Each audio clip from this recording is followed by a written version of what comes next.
하나님은 예배를 기뻐하십니다. 여러분도 그렇게 믿으십니까? 예, 성도들의 바른 예배 자리에 하나님은 항상 계십니다. 예배를 충만한 은혜 가운데 바로 드리면 믿음이 좋아지고, 예배 시간에 찬양과 기도와 말씀으로 감동을 받으면 영혼이 평안해지고 기쁨이 샘솟습니다.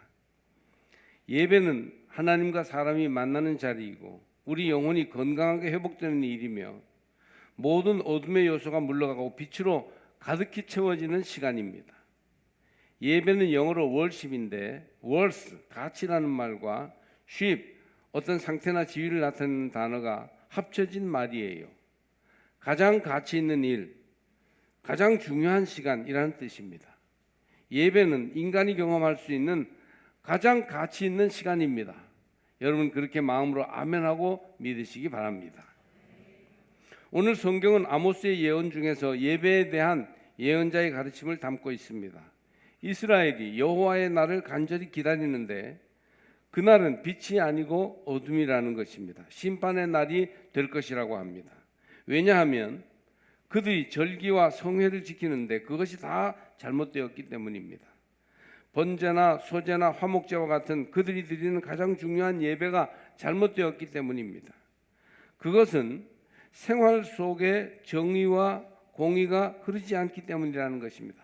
예배는 열심히 드리는데 생활이 따르지 않기 때문에 예배 자체를 하나님이 받지 않으신다는 것이에요.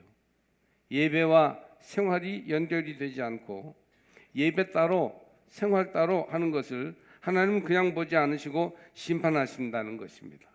오늘 이 말씀의 뜻을 새겨보려고 합니다. 먼저 이스라엘 역사에서 번제와 소제, 화목제가 무엇인지 살펴보려고 합니다. 예배에 대하여 아모스가 말씀에서 언급하는 구약의 예배를 우리가 사실 익숙하게 잘 모르고 지나는 것 같아서 먼저 구약 예배를 좀 잘 알아야 신약의 예배의 의미를 좀 더 알 수 있기 때문에 오늘 조금 설명이 되지만 그 말씀을 드리겠습니다. 왜 그 예배를 하나님이 받으시지 않고 심판하시는지, 정성스럽게 드린 제사, 그들의 예배가 왜 하나님 앞에 어둠이 되고 심판의 대상이 되어버렸는지 살펴보려고 합니다. 그리고 그러면 예배다운 예배를 드리려면 어떻게 해야 하는 건지 오늘 결론 부분에서 아모스 예언이 말하려고 하는 점을 함께 생각해 보려고 합니다. 22절을 보면 오늘 아모스의 예언의 말씀 중에 세 가지 예배 방법이 나옵니다. 번제, 소제, 화목제입니다. 이것이 구약 예배의 줄이라고 말할 수 있어요. 번제, 소제, 화목제는 공통점이 있는데 이 제사들은 제물을 불에 태워 올리는 제사입니다. 그래서 불화자를 써서 화제라고 합니다. 즉 불에 태워드리는 제사인 거예요. 제물을 온전히 불에 태워서 그 희생으로 하나님께 예배하는 제사 제도입니다. 두 번째 공통점은 여호와께 향기로운 냄새로 드리는 제사예요. 고기가 지글지글 타는 냄새를 통해서 향기를 주 앞에 올린다는 것이에요. 향기롭다라는 단어는 위로하다, 즐겁다라는 의미를 가졌습니다. 이 세 가지 제사, 번제, 소제, 화목제는 하나님의 마음을 즐겁게 하고 하나님의 마음을 위로하는 제사입니다. 그들의 희생을 태워서 올려드리는 것을 통해서 하나님이 위로받으시고 기뻐하신다는 그런 얘기입니다. 자, 그러면 먼저 번제예요. 번제의 제물은 수소나 수량, 수염소 또는 비둘기입니다. 부유한 자든 가난한 자든 모든 사람은 번제를 드려야 했습니다. 구약의 제사는 지금의 예배예요. 그런데 제사는 구약 방식으로 하는 대속의 죽음이 제사입니다. 여기 성경 레위기 1장 4절을 보면 이렇게 돼 있어요. 그는 번제물의 머리에 안수할지니 그를 위하여 기쁘게 받으심이 되어 그를 위하여 속죄가 될 것이라. 번제 제물에 안수하는 것은 예배자의 죄를 제물에 전가하는 것을 의미해요. 번제 드리는 사람은 와서 자기 손을 그 제물 위에 얹는 거예요. 이것은 내 죄를 이 동물에게 얹습니다, 씌웁니다, 그런 뜻이 있어요. 전가하는 것이죠. 그리고 제물에 불을 태우는 것은 내가 받아야 할 심판을 대신 받는 것의 모형이에요. 이 동물의 내 죄를 전가하여서 그 동물이 불태워 올려드림으로 그 죄에 대한 심판을 내가 대신 받게 합니다. 그런 고백이죠. 부자나 가난한 자나 모두가 번제를 드려야 했습니다. 모든 사람은 죄인이에요. 죄를 씻는 방법은 자기 죄를 씌워서 그 동물을 불태워 드리는 희생의 번제 말고는 구약 시대에는 없었습니다. 믿음으로 동물의 희생을 드려 죄를 속하기 위해 누구나 번제를 시행해야 했습니다. 신약 시대에 와서 우리는 예수님의 십자가 희생의 보혈을 의지하여 하나님께 나아갑니다. 이것은 구약의 번제를 통해 죄값을 대신하는 동물의 희생으로 하나님께 가까이 나아간 것을 신약 시대에 와서 그 어린 양 희생이 예수 그리스도 안에서 이루어진 것을 믿는 것이에요. 그 내장과 정강이를 물로 씻을 것이요 제사장은 그 전부를 제단 위에서 불살라 번제를 드릴지니 이는 화제라 여호와께 향기로운 냄새니라. 레위기 1장 9절 말씀이죠. 그래서 희생 제물을 태워 올리는 제사, 그것이 죄값을 대신합니다. 그런 의미를 가졌던 것이에요. 번제는 하나님께 향기로운 제사입니다. 번제는 장차 예수께서 행하실 일을 기억하며 하나님의 마음을 기쁘시게 하는 예배이자 사람의 죄가 해결되어 하나님도 위로를 받으시는 예배입니다. 매일 드리는 상번제를 비롯하여 제사를 드릴 때마다 거의 번제가 드려졌어요. 마치 우리가 예수 그리스도를 의지하여 예배 드릴 수 있는 것처럼 그렇게 번제가 있으므로 예배가 이루어진 것이죠.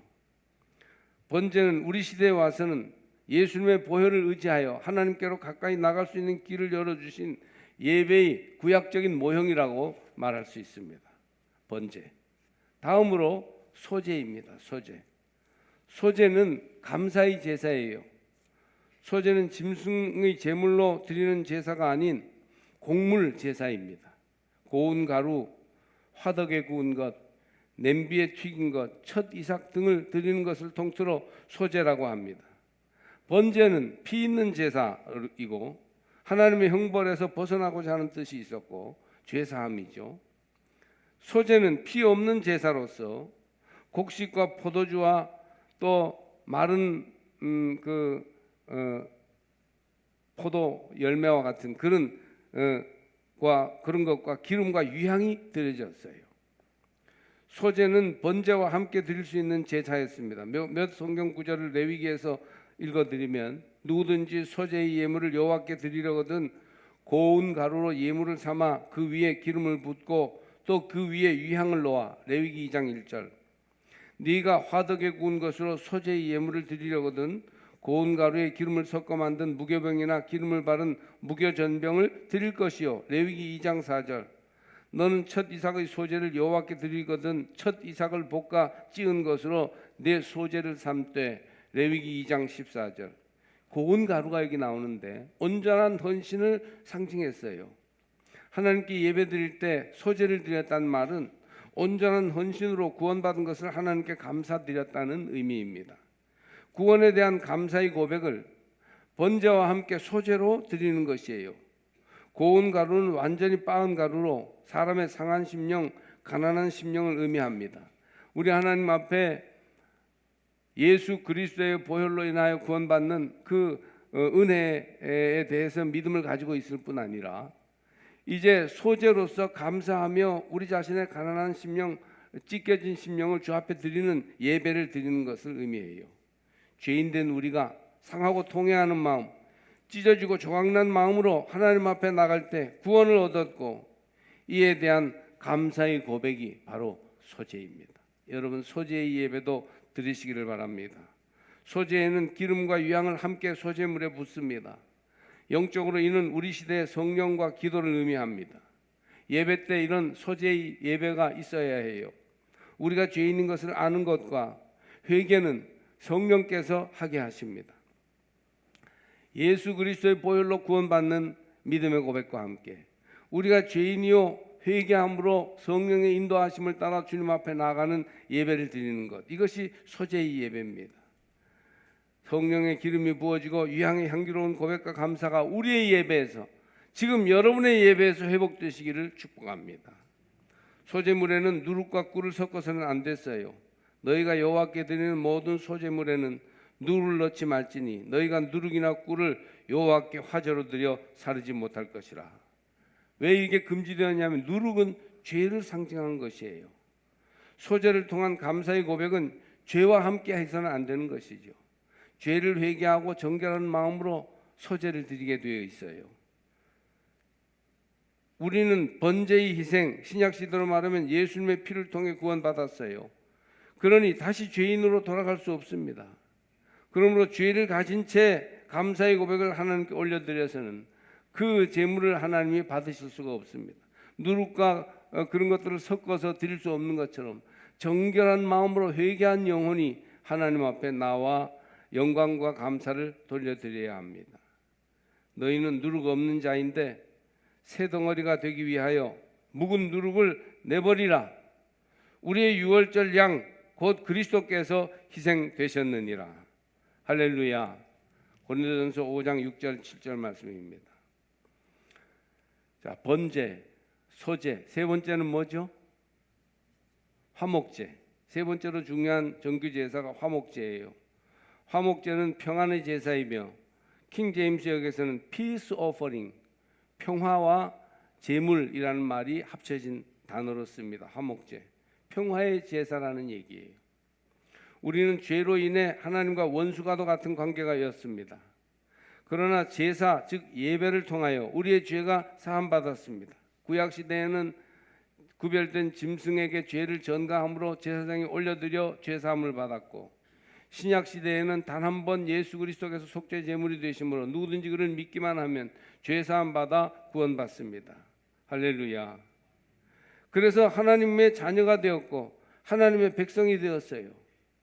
그래서 하나님과 교제할 수 있는 관계에 들어가게 되고 우리의 예배를 하나님이 받으실 만하게 된 것입니다. 하나님과 우리를 화평하게 하신 제물의 희생을 기억하고 그에 대해서 감사하며 기념하는 제사가 바로 화목제입니다. 이미 죄를 사해 주셨어요. 이미 하나님의 구원의 은혜를 주셨어요. 거기에 대해서 감사하며 나가는 것이 평화의 제사, 화목제물이에요. 하나님과 평화로워졌습니다. 하나님과 죄 때문에 원수되었던 우리가 하나님과 친구가 되었고 하나님 안에 거하게 되었습니다. 이런 고백이죠. 신약 시대에 와서는 그리스도의 대속의 희생으로 우리가 구원받은 데 대한 감사의 제사가 화목제예요.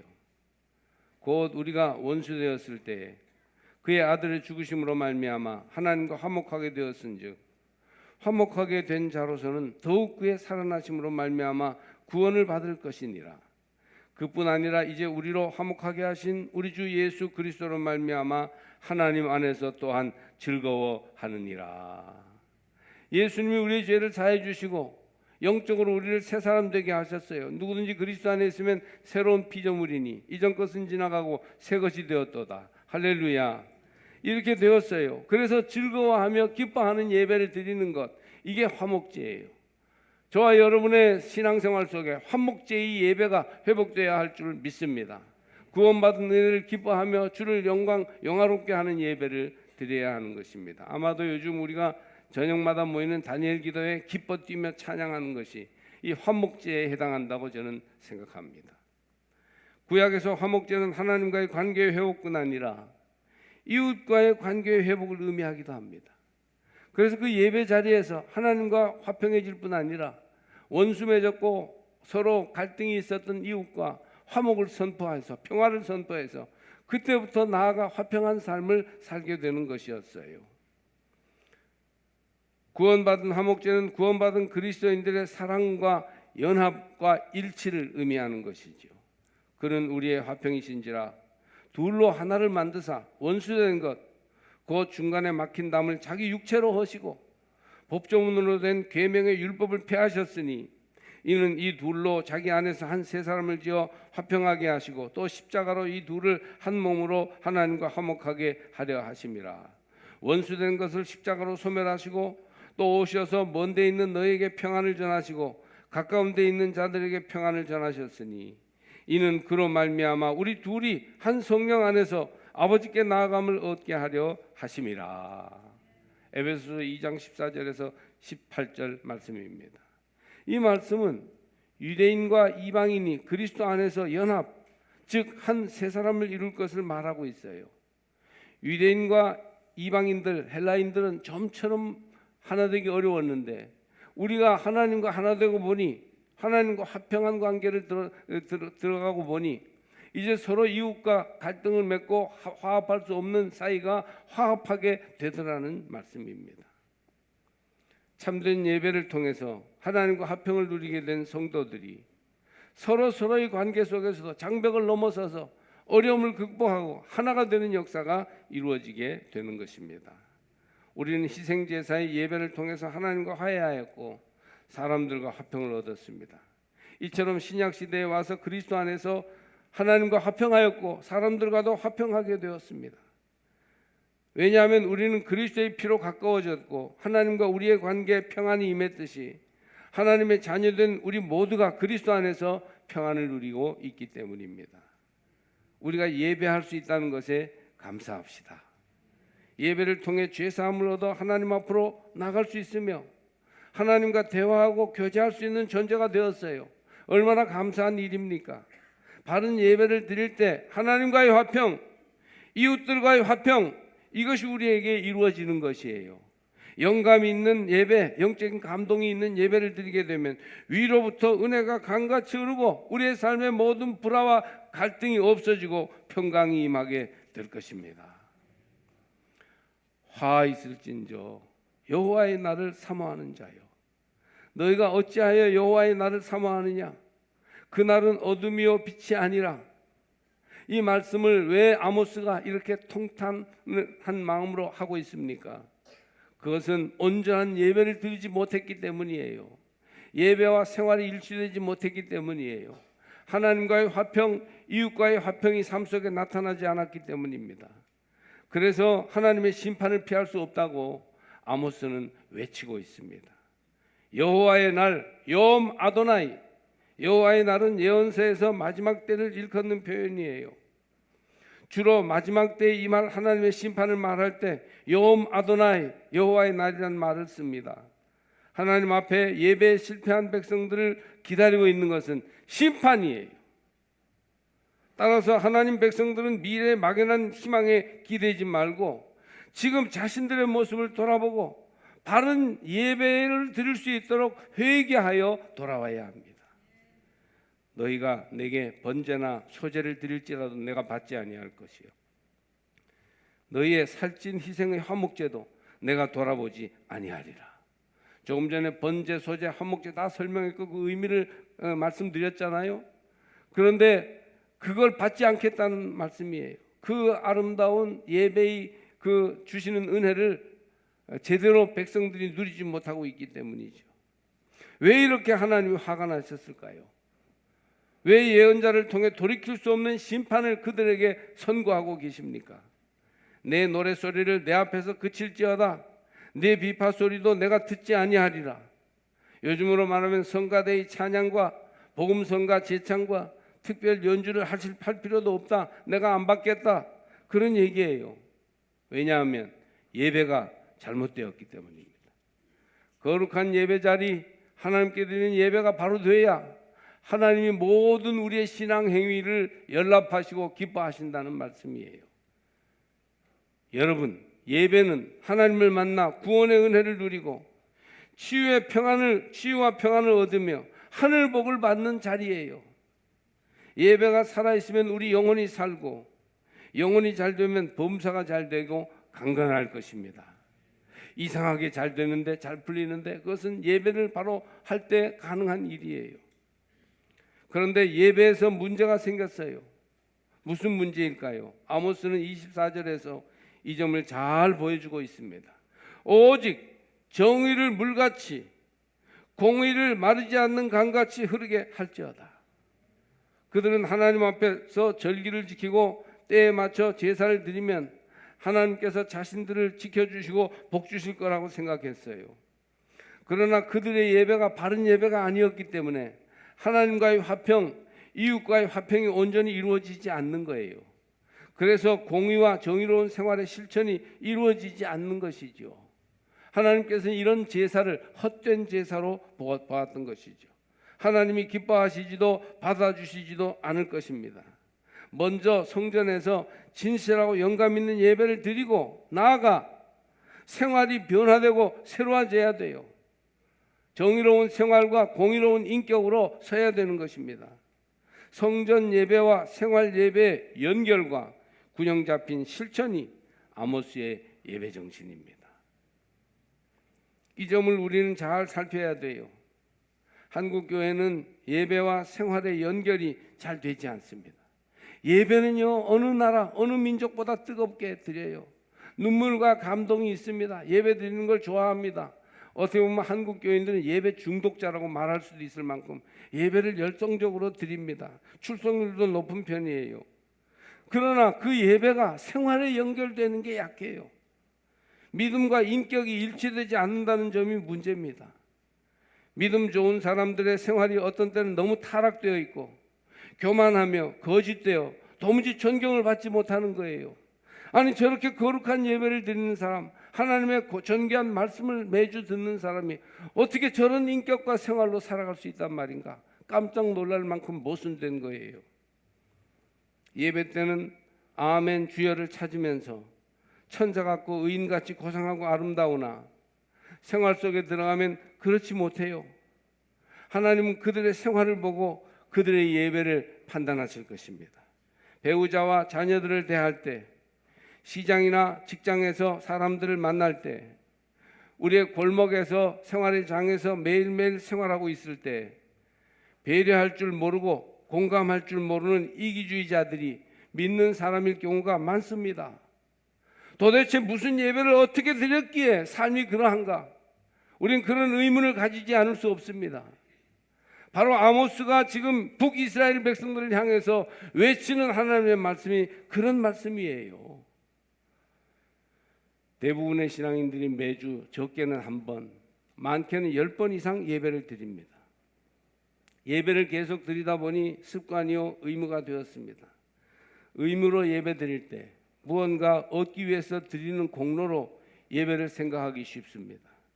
내가 이만큼 하니까 하나님도 이만큼 해주실 거다라는 의식이 있어요. 그러나 예배는 하나님께 무언가를 얻기 위해 드리는 공물이 아닙니다. 공물, 하나님께 바치는 뭔가 뇌물로 드리는 게 아니에요. 예배에서 말씀으로 생활을 돌아보아야 하고, 생활은 예배를 통과하면서 생명을 가지고 변화되어야 합니다. 생활은 예배에서, 예배는 생활에서 상호작용을 통해서 능력 있게 변화를 일으켜야 되는 것이죠. 예배를 많이 드린 사람은 생활이 달라져야 합니다. 예배를 제대로 드린 사람은 인격이 변화되어야 합니다. 욕하던 거 여전히 욕하고, 거짓말하는 거 여전히 거짓말하고, 여전히 이기적이고, 여전히 남을 배려할 줄 모르고 많은 사람들을 괴롭게 하는 그런 생활이라면 하나님이 그 예배를 안 받으시겠다는 것입니다. 왜냐하면 생활이 바로 되지 못했기 때문입니다. 성전 예배는 성공했을지 몰라도 생활 예배에서 성공하지 못했던 것입니다. 하나님께서는 예배를 통해서 구약의 예배, 번제, 소제, 화목제에서 보았듯이 그렇게 죄사함과 구원을 선물로 주십니다. 우린 예배를 통해서 하나님께 감사하며 우리 삶의 목적과 역할을 다시 깨닫고 변화된 사람이 되어야 합니다. 예배를 통해서 뭔가 하나라도 변화가 돼야 돼요. 예배를 통해서 뭔가 하나라도 개선돼야 돼요. 예배를 통해서 뭔가 하나라도 진정한 전진이 있어야 합니다. 그래서 깨닫고 변화된 거룩한 사람이 되어 증인의 사명을 이 땅에서 감당해야 돼요. 내가 가 있는 곳에 예수 향기 드러나며 내가 가 있는 곳에 하나님의 공의가 나타나는 이런 삶을 살아야 해요. 그래야 하나님이 우리의 예배의 진정성을 보시고 그때 성전에서 드리는 우리의 예배를 받아주실 줄로 믿습니다. 그러므로 예배에서 받은 은혜를 생활에서 실천하시는 하나님의 사람들이 되시기 바랍니다. 이번 주일은 추수감사절을 한 주 앞둔 주일이에요. 절기는 특별한 예배일입니다. 우리는 이날 바른 예배를 주께 드려야 합니다. 요한복음 4장 23절에서 주님은 친히 말씀하셨습니다. 아버지께 참되게 예배하는 자들은 영과 진리로 예배할 때가 오나니 곧 이때라. 아버지께서는 자기에게 이렇게 예배하는 자들을 찾으시느니라. 영으로 예배한다는 말은 영감, 영적인 감동이 있게 예배한다는 거예요. 예배가 깊다는 얘기입니다. 그리고 진리로 예배한다는 말은 진실하게 내 있는 모습 그대로를 거짓없이 주님 앞에 가져 나와서 모든 몸과 마음이 참여하는 예배를 드린다는 것입니다. 여러분, 진실하게 드려지고 영적인 감동이 넘치는 추수감사의 예배를 하나님께 드리십시다. 또 아모스는 바르게 예배하는 자들은 생활에서 오직 정의를 물같이 공의를 마르지 않는 강같이 흐르게 할지어다 하였습니다. 반듯하게 살라는 거예요. 거짓 없이 살라는 것입니다. 하나님과 사람 앞에 바르게 행동하라는 것이에요. 성전 예배를 영감 있게 드리고 생활 예배를 의롭고 반듯하게 드리며 살아야 합니다. 이것이 하나님이 받으실 만한 영적 예배입니다. 디모데에게 바울이 보낸 첫째 편지 디모데전서 4장 7절을 보면 이렇게 되어 있습니다.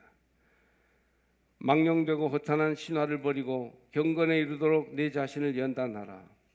육체의 연단은 약간의 유익이 있으나 경건은 범사에 유익하니 금생과 내생의 약속이 있느니라. 연단하라, 훈련하라 그 말이에요. 경건에 이르도록 훈련하라고 제자 디모데에게 바울 사도가 가르칩니다. 낚시를 좋아하는 목사님이 낚시에 아주 너무 좋아해서 집중했답니다. 바닷가에서 목회하시는 분인데 실제 있었던 일입니다. 어느 날 저녁 어스름이 되도록 낚시를 하고 한 마리 한 마리 잡느라고 재미를 보고 있는데 자기 교회 교인이 지나가고 있더래요. 낚시하는 목사님이 낚시하고 있어. 목사님 뭐 하세요? 본문 몰라? 낚시하잖아요. 목사님 지금 수요 예배 시간인데요. 너무 낚시를 좋아해서 예배 시간도 모르고 낚시를 했어요. 그 다음부터 그 목사님이 낚시를 딱 끊었다고 합니다. 잘했죠. 어떤 장로님은 바둑을 좋아해서 교인들하고도 바둑을 자주 두었습니다. 아주 바둑 붐이 일어났습니다. 그런데 바둑에 너무 집중하다 보니까 어쩌다가 목사님이 부탁해서 강단에서 말씀을 전하게 됐는데 강단으로 올라가서 보니까 교인들 머리가 바둑돌 같더라는 거예요. 흰 머리는 흰 돌, 검은 머리는 검은 돌. 그래서 이거 안 되겠구나 회개했다는 것이죠. 이런 취미, 육체의 연습은 약간의 유익만 있습니다. 뭐 여러 가지 운동이나 자기 나름대로 취미 활동을 하시는 분들도 열심히 훈련해서 어느 수준에 이르기를 기뻐할 것입니다. 요즘 다니엘 기간 동안 우리 부부는 아파트에서 교회까지 걸어서 오가고 있습니다. 걷기 운동을 하는 거예요. 그러니까 몸이 가뿐해지고 근육이 단단해지는 느낌이 있습니다. 얼마나 좋은지 모르겠어요. 여러분, 김연아 선수는 피겨스케이트에서 한 가지 기술을 습득하는데 3,000번 이상 엉덩방아를 찧었다고 합니다. 그게 그렇게 아름다운 피겨스케이팅이 저절로 되는 게 아니에요. 엄청난 훈련과 연단이 있었습니다. 축구선수 손흥민은 오른발이 원래 쓰는 발인데 지금은 오른발과 왼발을 똑같이 잘 쓰는 양발 선수예요. 왼발로도 슈팅해서 골링을 많이 넣고 오른발도 하고 그래서 수비들이 막기 힘들다는 거 아닙니까? 그런데 이렇게 왼발로도 똑같이 슈팅하기 위해서 100만 번 이상 연습했다고 합니다. 신앙생활도 마찬가지입니다. 특별히 예배를 훈련해야 돼요. 예배를 영감 있게 드리는 것, 성전 예배가 생활 예배로 이어지도록 하는 것, 이것은 정말 훈련해야 할 가장 중요한 성도의 훈련 내용인 줄 믿습니다. 예배 훈련, 우리의 영적 생활에서 가장 중요해요. 한국 교회가 부흥된 이유는 선교사들이 선교 초기부터 예배 훈련을 철저히 시켰기 때문이에요. 추수감사절 절기 예배도 추수감사절답게 훈련 받았습니다. 철원 평야 근처에서 목회한 우리 선배가 추수감사절이 되니 장로님 권사님 가정에서 추수의 11조를 달구지에 실어와서 교회 강단에 올려놓고 감사하더라는 겁니다. 할아버지 때부터 선교사에게서 배워 내려오는 전통이라고 하였습니다.